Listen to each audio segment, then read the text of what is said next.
VK news, राष्ट्र के नाम। नमस्कार, स्वागत है आपका वीके न्यूज में। इस गणतंत्र दिवस पर प्रधानमंत्री नरेंद्र मोदी ने देश को वो तोहफा दिया जिसकी मांग सदियों से थी।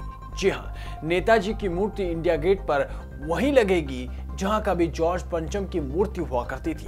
देश के महान स्वतंत्रता सेनानी और आजाद हिंद फौज के संस्थापक नेताजी सुभाष चंद्र बोस की बेटी अनीता बोस ने भी प्रधानमंत्री नरेंद्र मोदी का स्वागत किया और वो बेहद ही खुश भी नजर आई।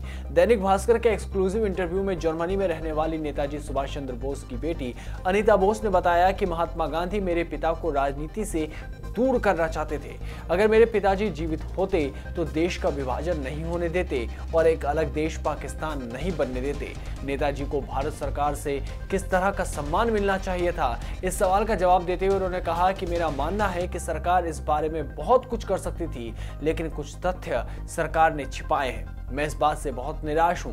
सरकार ने सांप्रदायिक दंगों और झगड़ों पर कुछ नहीं कहा और ना ही कोई ठोस कदम उठाए। ऐसे मामलों पर ना बोलना देश हित में नहीं है। आजादी के 7 दशक बाद अब नेताजी के आदर्शों और मूल्यों को पहचान मिल रही है। इससे देश में एक अच्छा संदेश जाएगा।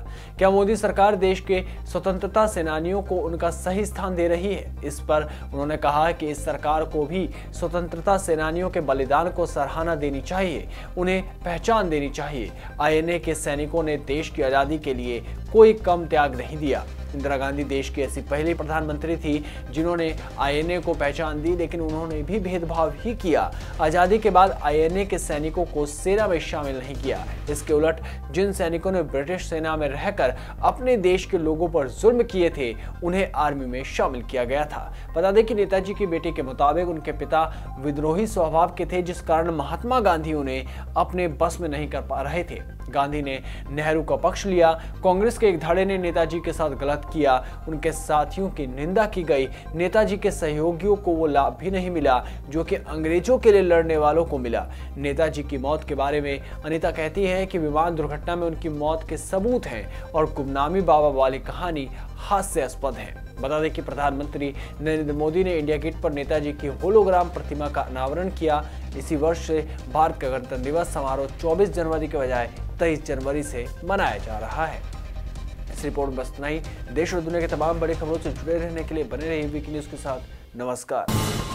ये है ड्रीम मीडिया नेटवर्क